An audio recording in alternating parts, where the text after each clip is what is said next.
आज का हमारा टॉपिक है introduction to the labour. Labour क्या है? Delivery of a viable foetus from uterus. ठीक, क्या है labour? Delivery of viable foetus from uterus. ठीक है, क्या है labour? Delivery of viable foetus from uterus. ठीक है, अभी इसके हम टर्म्स देखेंगे। ठीक है, सबसे पहले मैं बताता हूं लेबर को ऑप्शनल नेम क्या है। लेबर को ही क्या कहा जाता है? पार्चुरेशन और चाइल्ड वर्क। लेबर को ही क्या कहा जाता है? चाइल्ड वर्क और पार्चुरेशन। ठीक, क्या है labour? Labour is a process of delivery of viable foetus from uterus. ठीक है, अभी हम देखेंगे ये कब होता है। नॉर्मल जेस्टेशनल एज कितना होता है? 39 वीक्स टू 42 वीक्स। अगर अगर ये लेबर स्टार्ट होता है बिफोर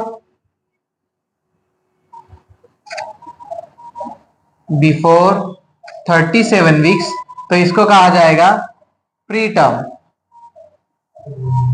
ठीक है, बिटवीन 37 टू 42 वीक्स इसको कहा जाएगा टर्म। ठीक है, और पोस्ट आफ्टर 42 वीक्स क्या कहा जाएगा? Post term. ठीक है, अब ये लेबर कब स्टार्ट होता है उसके हिसाब से हम कंसेप्ट है प्री टर्म।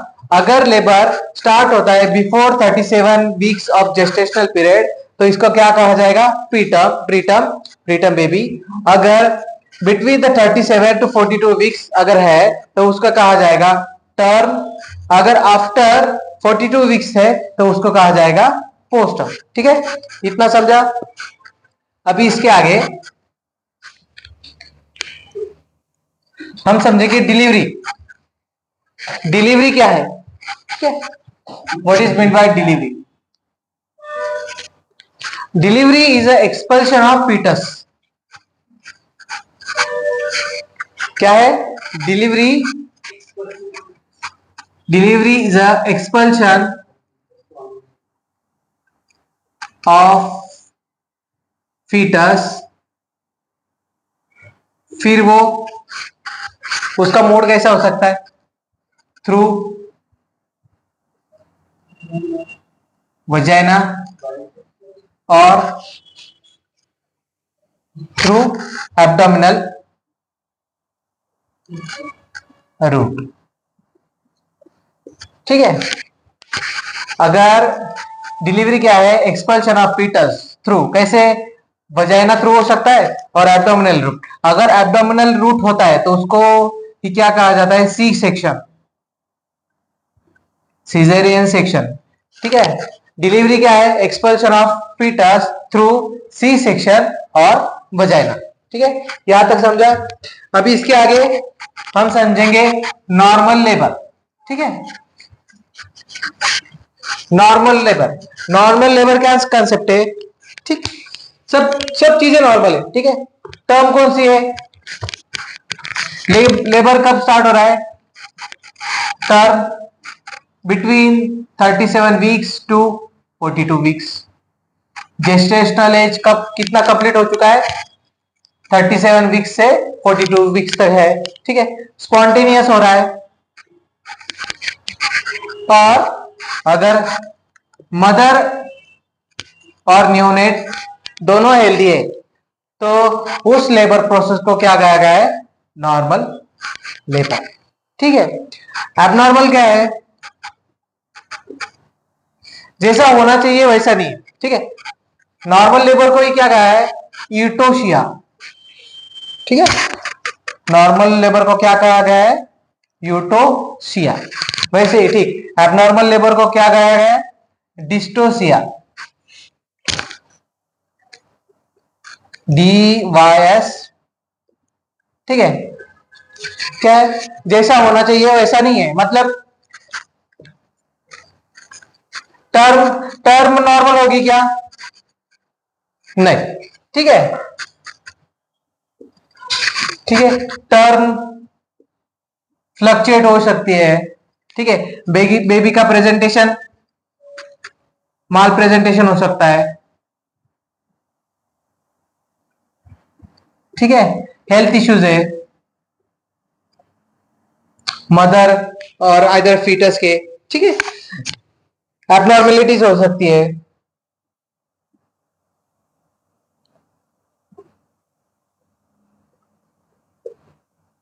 ऐसे कंडीशंस है तो उस लेबर प्रोसेस को क्या कहा जाएगा?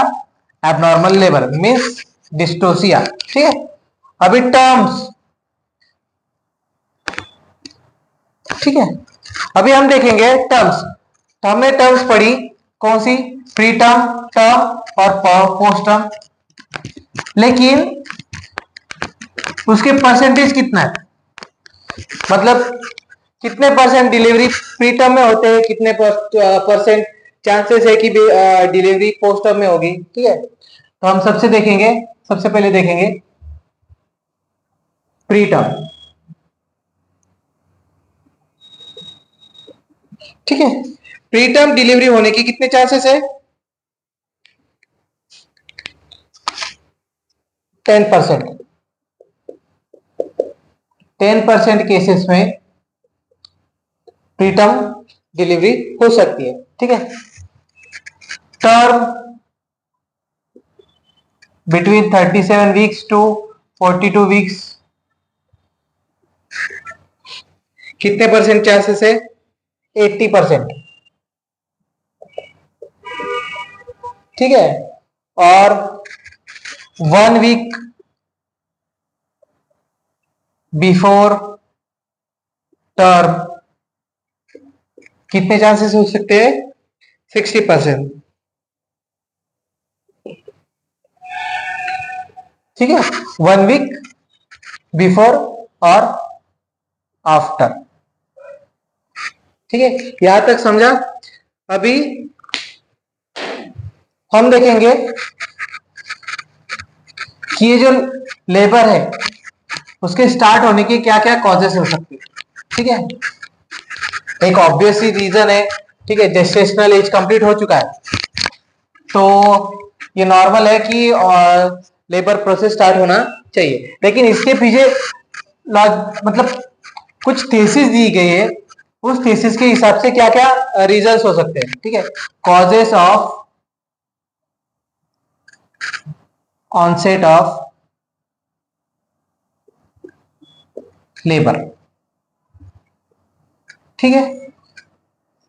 उसमें सबसे पहले आएगा मैकेनिकल, ठीक है। दूसरा फीटो प्लासेंटल कंट्रीब्यूशन,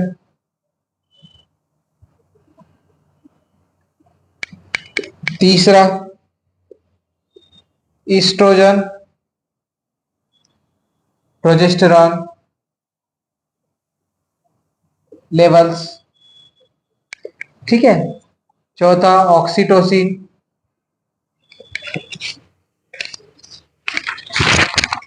और पांचवा प्रोस्टाग्लैंडिन्स,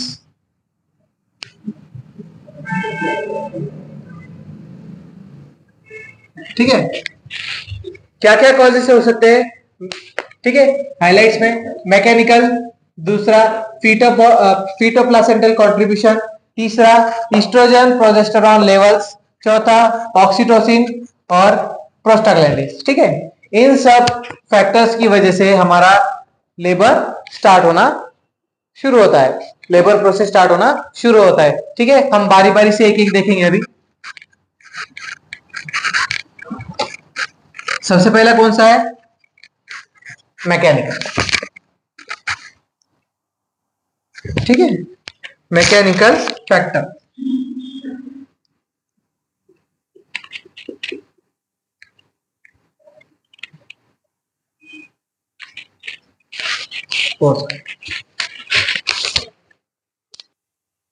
ठीक है, अभी हमारा टॉपिक है कि causes of onset of labour. सब ठीक है, हम देख रहे थे कि कॉजेस क्या क्या हो सकते हैं ऑनसेट ऑफ लेबर में। सबसे पहले मैकेनिकल फैक्टर में क्या है?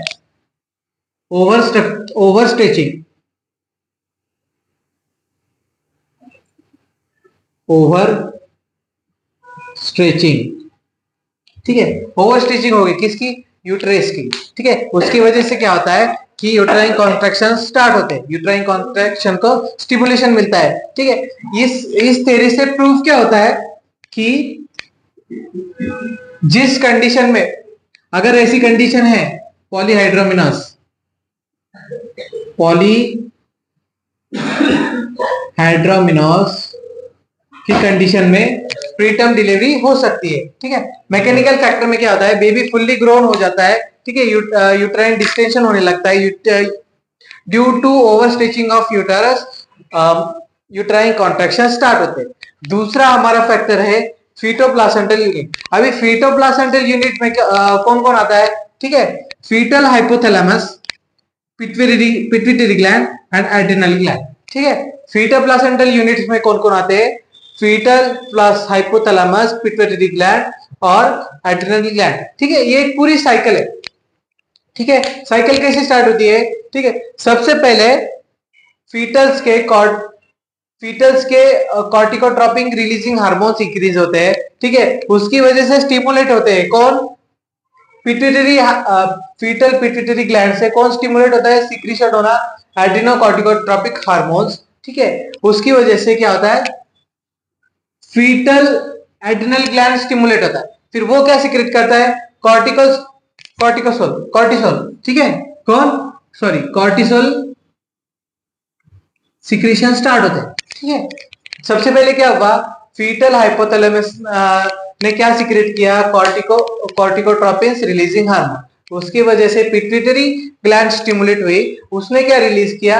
एड्रिनोकॉर्टिकोट्रोपिक हार्मोन, ठीक है। उसकी वजह से स्टिमुलेशन मिला किसको? एड्रिनल ग्लैंड को। उसने क्या रिलीज करवाया? कॉर्टिसोल, ठीक है। अभी यहां तक आए, ठीक है। अभी ये कॉर्टिसोल प्लासेंटा पे कैसे एक्ट करता है? ठीक है, प्लासेंटा पे कैसे एक्ट करता है? ठीक है, प्लासेंटा सबसे पहले ईस्ट्रोजन की इंक्रीज, ईस्ट्रोजन लेवल क्या होगा? इंक्रीज होगा, ठीक है। ईस्ट्रोजन लेवल इंक्रीज हो गए, मदर, ठीक है, वो स्टिमुलेट करेगा मदर पिट्यूटरी ग्लैंड्स को। फिर सिक्रीशन होगा किसका? सिक्रीशन किसका बढ़ेगा? ऑक्सीटोसिन का, ठीक। ऑक्सीटोसिन का सिक्रीशन लेवल इंक्रीज होगा, ठीक है। फिर वो क्या, आपको पता है ऑक्सीटोसिन की एक्शन क्या है? मायोमेट्रियल कॉन्ट्रैक्शन स्टार्ट करेगा, यूट्रस के मायोमेट्रियल मसल को कॉन्ट्रैक्शन स्टार्ट होंगे, ठीक है। दूसरा एक्शन क्या है? डिक्रीज द प्रोजेस्टेरोन लेवल, ठीक है।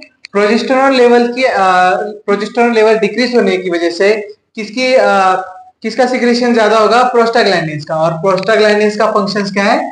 कॉन्ट्रैक्शन स्टार्ट करना, यूट्राइन कॉन्ट्रैक्शन को स्टार्ट करना। तीसरा तीसरा एक्शन क्या है? जैसे कि आपको पता है कि एस्ट्रोजन की लेवल इंक्रीज हो रही है और प्रोजेस्टेरोन की लेवल डिक्रीज हो रही है, ठीक है। ये एक ट्रिगर फैक्टर है किसका? कॉन्ट्रैक्शन का, ठीक है। ये क्या स्टार्ट करेगा? कॉन्ट्रैक्शन स्टार्ट करेगा, ठीक है। ऐसा ये पूरी साइकिल है। सबसे पहले क्या होगा?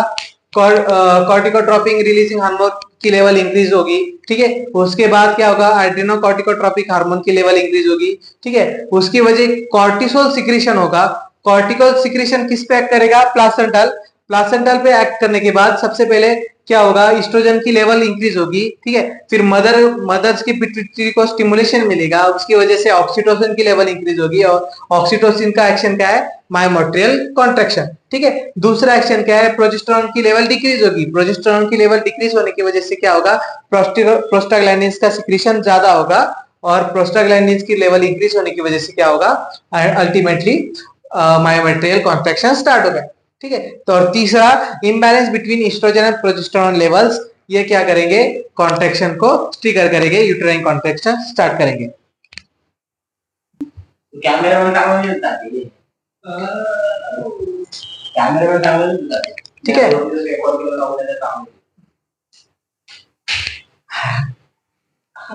ठीक है, तो हमने सबसे पहले क्या देखा, मैकेनिकल फैक्टर देखा, दूसरा फीटोप्लासेंटल यूनिट, अभी देखेंगे प्रोजेस्टेरॉन और एस्ट्रोजन। अभी ये बेसिकली किससे रिलेटेड है, फ्री कैल्शियम आयंस है कि नहीं।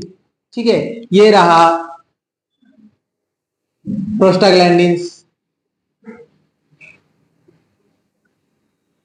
ठीक है, अभी ये किससे रिलेटेड है, बेसिकली फ्री कैल्शियम आयन है कि नहीं। अगर फ्री कैल्शियम आयन है तो यूटेराइन इफ प्रेजेंट और बाइंडिंग इंक्रीजेस, ठीक है, सॉरी, प्रेजेंट, तो यूटेराइन कॉन्ट्रैक्शंस होगी।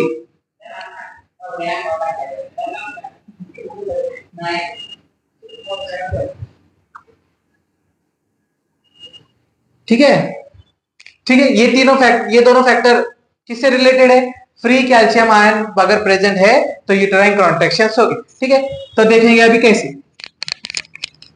सबसे पहले हम बात करेंगे ईस्ट्रोजन की। ठीक है, ईस्ट्रोजन की लेवल इंक्रीज हो गई। ठीक है, तो इससे क्या होगा, मदर्स पिट्यूटरी ग्लैंड स्टिमुलेट होगा। ठीक है, उसकी वजह से क्या होगा, इंक्रीज इन ऑक्सीटोसिन लेवल। ठीक है, और अल्टीमेटली अगर ऑक्सीटोसिन लेवल इंक्रीज है तो क्या होगा, फ्री कैल्शियम आयन की अवेलेबिलिटी बढ़ाएगा और यूटेराइन कॉन्ट्रैक्शन स्टार्ट होगा।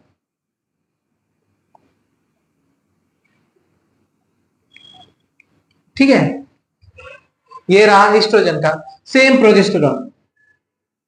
ठीक है, प्रोजेस्टेरॉन आपको पता है कि प्रोजेस्टेरॉन क्या करता है, प्रेगनेंसी सस्टेन करने का काम है। ठीक है, प्रोजेस्टेरॉन क्या करता है कि कैल्शियम की बाइंडिंग मेंटेन करता है। अगर कैल्शियम की बाइंडिंग मेंटेन रखा तो फ्री कैल्शियम आयन रहेंगे क्या, नहीं। अगर प्रोजेस्टेरॉन की लेवल है, प्रोजेस्टेरॉन है, तो क्या करेगा, कैल्शियम बाइंडिंग बढ़ाएगा। कैल्शियम बाइंडिंग बढ़ाए तो फ्री कैल्शियम आयन रहेंगे क्या, नहीं। अगर फ्री कैल्शियम आयन ही नहीं है तो फिर यूटेराइन कंट्रैक्शन होगा क्या, नहीं। सो ड्यूरिंग इन टर्म, जब लेबर प्रोसेस स्टार्ट शुरू होता है तब प्रोजेस्टेरॉन की लेवल कम होती है। अगर प्रोजेस्टेरॉन की लेवल कम है तो वो अल्टीमेटली क्या करेगा, availability of free calcium ion. अगर फ्री कैल्शियम आयन है तो क्या होगा, यूटेराइन कॉन्ट्रैक्शन स्टार्ट होगी। ठीक है, अभी ये समझा प्रोजेस्टेरॉन और एस्ट्रोजन की लेवल। अभी सेम प्रोस्टाग्लैंडिन भी क्या करते हैं, प्रोस्टाग्लैंडिन भी फ्री कैल्शियम आयंस के लेवल्स को बढ़ाते हैं।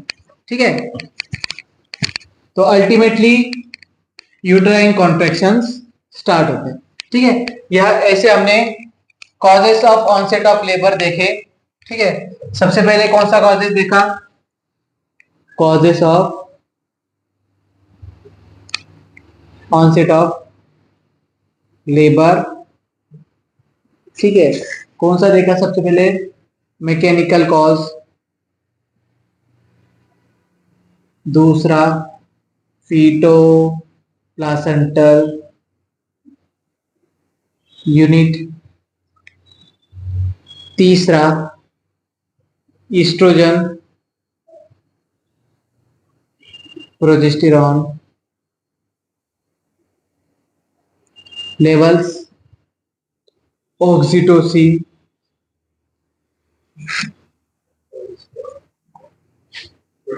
प्रोस्टाग्लैंडिन। ठीक है, यहां तक समझा, ओके, थैंक यू।